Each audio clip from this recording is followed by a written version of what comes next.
यह भारत की बढ़ती हुई आर्थिक और राजनीतिक का ही प्रभाव है कि जिस फाइटर जेट को इंडिया रेडी मोड में यानी रेडीमेड उस कंट्री से खरीदता था, परचेज करता था, अब वही कंट्री बोल रहा है कि मैं इंडिया में इस फाइटर जेट का बॉडी बनाऊंगा। जी हां दोस्तों, वो कोई दूसरी कंपनी नहीं, वो राफेल है। और यह पहली बार होगा कि राफेल का बॉडी फ्रांस से बाहर किसी कंट्री में बनाया जाएगा।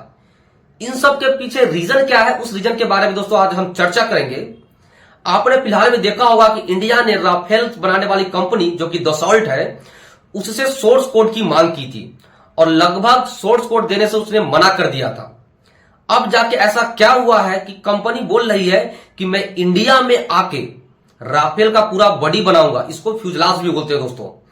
सबसे पहले नंबर 1 रिजर्व में बात करें तो इस वक्त इंडियन एयरफोर्स के बाद फाइटर जेट्स की कमी है और इसी कमी को देखते हुए इंडिया ने मल्टी रोल एयरक्राफ्ट कैरियर के तहत 114 फाइटर जेट को परचेज करने के लिए एक टेंडर अपलोड करने वाला है। और इस टेंडर में दुनिया के बड़े बड़े कंपनी, बड़े बड़े देश पार्टिसिपेट और इंटरेस्ट दिखाई दे रहे हैं। जैसे आप देखेंगे कि अमेरिका का लॉकहीड मार्टिन जो कि F-16 बनाता है, बोइंग जो कि F-22 बनाता है, रशियन कंपनी, फ्रांस की दसॉल्ट कंपनी जो कि राफेल बनाता है और यूरो फाइटर जो कि जर्मनी बनाता है। बड़े बड़े कंट्री यहां पे आके अपना इंटरेस्ट दिखा रहे हैं कि मैं हमारे साथ आप पार्टिसिपेशन करो, हमारे साथ आप परचेज करो। लेकिन इंडिया का भी कुछ टर्म एंड कंडीशन है दोस्तों। इसमें सबसे पहला टर्म एंड कंडीशन इंडिया ने यह रखा है कि जो कंपनी इंडिया में आके फाइटर जेट को बनाएगा और इंडिया में उसका प्रोडक्शन होगा, उसी के साथ मैं ये डील कट करूंगा। और दूसरा, क्योंकि एक फाइटर जेट में बहुत सारे हजारों कंपोनेंट्स लगते हैं, आप उस कंपोनेंट्स को विदेश से परचेज नहीं करेंगे, विदेशी कंपनी के साथ आप पार्टनरशिप नहीं करेंगे। अगर आपको छोटा चीज भी चाहिए तो यहां की लोकल कंपनी के साथ आप पार्टनरशिप करेंगे। और तीसरा जो सबसे इंपॉर्टेंट माना जाता है वो टेक्नोलॉजी ट्रांसफर है दोस्तों। और चौथा है स्ट्रेटेजिक पार्टनरशिप। हम उसी कंट्री को ये टेंडर देंगे जिससे हमारा अच्छा स्ट्रेटेजिक पार्टनरशिप हो।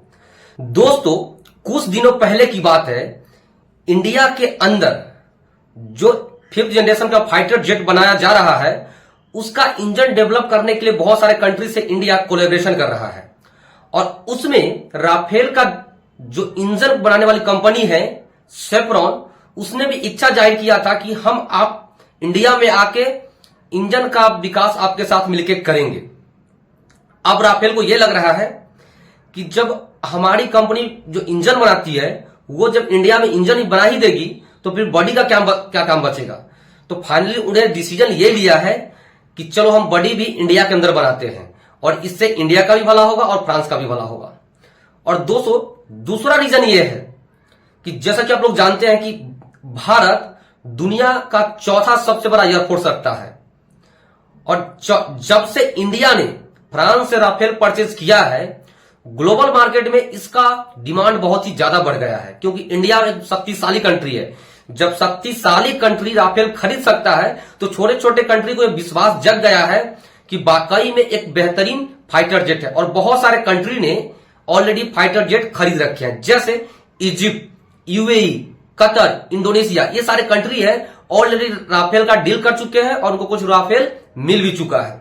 दोस्तों, जिसका आपने हाल फिलहाल में एक नजारा देखा होगा ऑपरेशन सिंदूर में। ऑपरेशन सिंदूर की वजह से इसका मार्केट और ज्यादा बढ़ गया और पूरे बहुत सारे कंट्री से राफेल के पास यह डिमांड आने लगा कि हमें भी राफेल चाहिए। और उनके डिमांड को पूरा करने के लिए उनके पास उतने प्रोडक्शन यूनिट्स नहीं है, उनके पास उतने इंजीनियर्स नहीं है, मैन पावर नहीं है। तो इंडिया ने पहले भी बोला था कि आप आके यहां पर राफेल बनाइए और पूरे वर्ल्ड के लिए बेचिए। इसी दिशा में यह कदम माना जाता है कि अभी बॉडी बन रहा है और बाद में पूरे राफेल ही इंडिया के अंदर बनाया जाएगा और पूरे वर्ल्ड में बेचा जाएगा, यानी made in India, make for the world. दोस्तों, अब इस सब से इंडिया को क्या फायदा होने वाला है वो समझते हैं। सबसे पहले इंडिया के अंदर जो रक्षा उपकरण है, डिफेंस इक्विपमेंट है, वो बनाने का कुछ नया नया चीज सीखेगा यहाँ के इंजीनियर्स। और यहाँ के इंजीनियर्स को वर्ल्ड वाइड में क्या क्या सिस्टम चलता है, कैसे फाइटर जेट बनाया जाता है, उसके बारे में बहुत कुछ जानकारी मिलेगी। इसके साथ बहुत सारे रोजगार उत्पन्न होंगे और इंडिया के अंदर बहुत सारे स्किल आ जाएगा कि इंडिया फ्यूचर में फाइटर जेट बनाने के लिए आत्मनिर्भर भी हो जाएगा। दोस्तों आशा करता हूं कि वीडियो आपको अच्छा लगा होगा। अगर अच्छा लगा होगा तो इस चैनल को सब्सक्राइब करें, तो इस वीडियो को लाइक करें, तो अपने दोस्तों के साथ शेयर करें। तब तक ले जय हिंद, जय भारत।